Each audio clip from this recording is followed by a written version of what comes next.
I just stepped out in the middle of the street. Before I realized what I had done, a car just went and squeezed right to a halt, right in front of me. I didn't try and jump out of the way. Matter of fact, when the car had even stopped rolling, I was just standing there in the middle of the street, just being like, just pointing right at the driver's face, just like. Do you know what that means? That means that my need to talk shit has officially become more powerful than my will to live. Like if I were stuck on a desert island somewhere, I wouldn't be looking for food or like a source of water, trying to build a shelter or anything. I'd just be jamming messages to boss that say like, no, this whole island scenario is a little cliche, and just throw them out of the ocean to like die. And the thing is, the guy in the car, he got really upset. He just rolled down his window and he just went, "Hey buddy! Go fuck yourself!" I just kind of looked at him for a second. I was just like, man, you don't gotta tell me to go do this. I'm always kind of on the way to go do that. Like, I got shit I gotta do later today, but that's just to break up the sessions of fucking myself I gotta do. Like, I don't fuck just any version of myself, man. The version of myself that I fuck, he's gotta have a job, man. He's gotta have prospects. He's gotta be able to provide for me, okay? So, I live with a bunch of people I met through Craigslist. Anybody else? Yeah, one guy. I did it. Yeah? Yeah. You sound kind of defeated about that. We're both just out of options. We've added ourselves to everybody in this room. And the thing about like living with people that you met through Craigslist is like, really all you got in common with them is you both prefer to sleep indoors. Occasionally, just occasionally, not even the whole time. And like one of the people I live with, he's a survivalist. Do you guys know what a survivalist is? Yeah. It's somebody that tries to turn mental illness into a skill set, essentially. Like he thinks all of human civilization is gonna end like in the next 6 weeks. And like he's gonna face it head on with like a pocket knife and like a flashlight and like a vegetable garden around the back. He actually keeps the vegetable garden. Like the thing about it too is like it doesn't actually grow anything you can sustain yourself on in it. He just grows hot peppers, that's it. And the thing about the vegetable garden too is if that wasn't strange enough, like he just goes around and he pollinates like the flowers in the garden with his finger.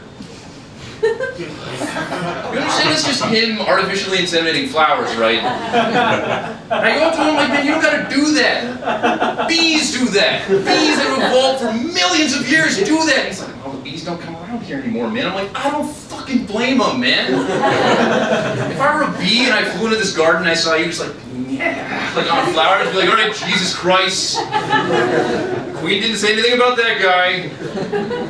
I don't give a shit. I'm not doing this anymore. This whole ecosystem can collapse. I don't want to be anywhere near the dude that finger fucks flowers anymore. Just go sting somebody and kill myself. I don't care. I'm done. The thing about my house, like, it's got like weird stuff in it. Like the whole place just looks like it was decorated by somebody with a hoarding problem, essentially. Like there's stuff like there's children's artwork everywhere. Just children's artwork. Now, I know my roommates don't have any kids, alright? I'm pretty sure no one's dumb enough to put them in charge of their kids. But new artwork gets put up every couple of weeks. So that means like one of two things is happening. One or more of my roommates is like regularly breaking into schools and like stealing macaroni pictures to decorate the house.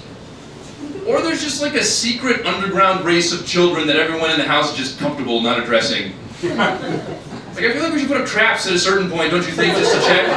Where you guys just maybe stop breaking into schools because it's weird? No? Alright.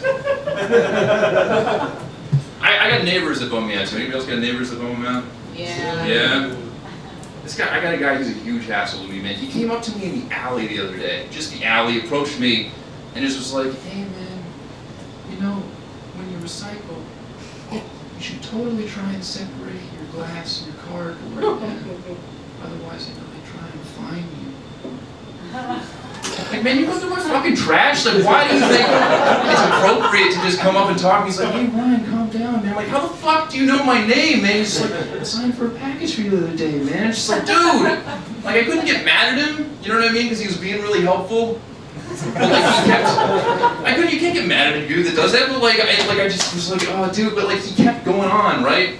He's just like, hey, man, you should totally get rid of that doggy door around the back of your house. It's super easy to wriggle through one of those things and just wander around your house, man. Just, dude!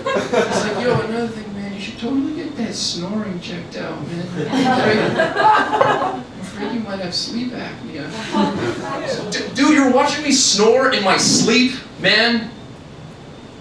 And you didn't roll me over? What's the matter with you, man? What if my airway was blocked? Be a neighbor, all right? That's dangerous, okay?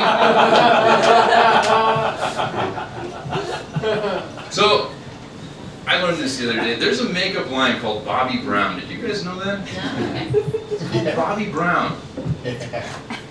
Who thought it was a good idea to name a women's makeup line the same thing as a dude with domestic abuse on his resume?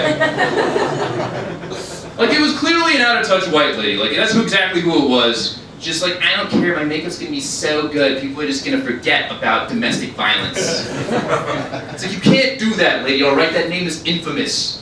Somebody's already claimed that name, alright? There's a reason why there's never been a dude that's just like, you know what, I don't care what it sounds like, I'm calling it Ike Turner's House of Frozen Yogurt. It's a good name. It's just a good name, alright? But I'm like, man, you know what, that's bullshit, alright? You can't distance yourself from Bobbi Brown, okay? You gotta just associate yourself with that guy, embrace it, alright? That guy was the king of R&B, man. You could sell some makeup if you associated yourself with that guy. You know what I mean? Just change the tagline to something like, Bobbi Brown makeup. You need to cover up your man's mistakes.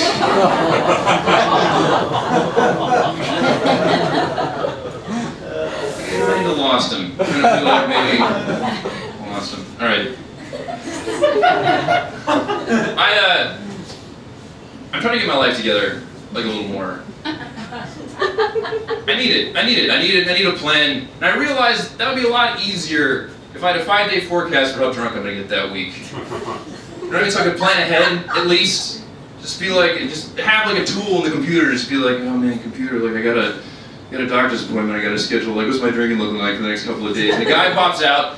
He's just like, well, Ryan, we got a nice little patch of sobriety for the next 2 or 3 days until about Wednesday, when fat chicks be advised, there's a heavy whiskey front coming through.